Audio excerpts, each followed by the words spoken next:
on a un peu suffisamment parlé de l'ADPM. On va basculer, mais toujours dans le cadre économique, on va basculer sur l'augmentation, bon, ou la réduction, je ne vais pas avoir la prétention de dire l'augmentation, mais la réduction des prix donc de première nécessité. Aujourd'hui, on a écouté le ministre du Commerce qui s'est prononcé sur ce sujet par rapport donc à la réduction du riz, du prix donc de la baguette de pain, de l'huile, etc.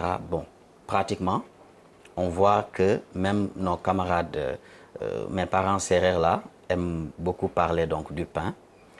Aujourd'hui, à 190 grammes, on vend le pain donc à 150 francs. Donc ça passe de 175 à 150. Maintenant, est-ce que, par exemple, vous pensez que ce sont des prix qui vont durer et que les opérateurs et tous les acteurs regroupés donc, autour du Conseil national de la consommation vont apprécier à sa juste valeur donc, ces initiatives gouvernementales?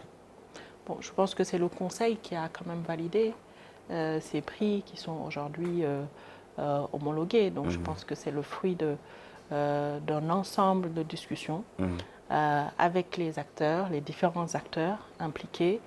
Et ce ne fut pas facile. Ce ne fut pas facile parce que l'état du pays confirme bien à quel point il est difficile aujourd'hui de pouvoir jouer sur certains leviers permettant de baisser de manière drastique les prix des denrées de première nécessité notamment. Nous devons comprendre que le chemin est naturellement long pour arriver à un équilibre. Ce que nous, on a développé dans le cadre du projet, il est réel, mais cela nécessite des mesures structurelles plus que conjoncturelles.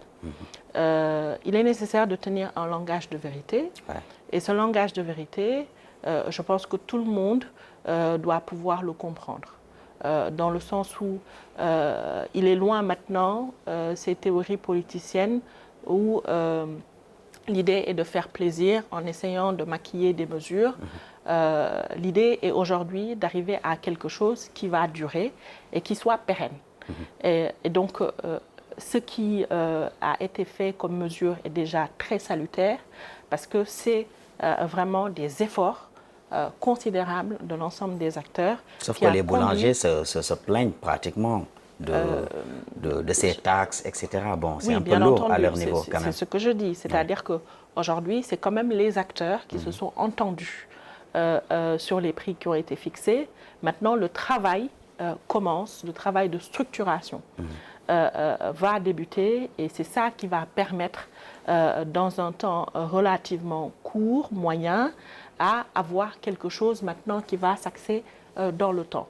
Et cela passe également par les mesures d'industrialisation dont je parlais tout à l'heure, de mettre en place une industrie beaucoup plus forte, de mettre en place une économie beaucoup plus forte qui va permettre après, derrière, d'avoir cette résilience-là en termes de prix. Donc, je pense que tout le monde doit pouvoir comprendre cet état de fait et l'effort est déjà énorme dans la situation actuelle où nous sommes.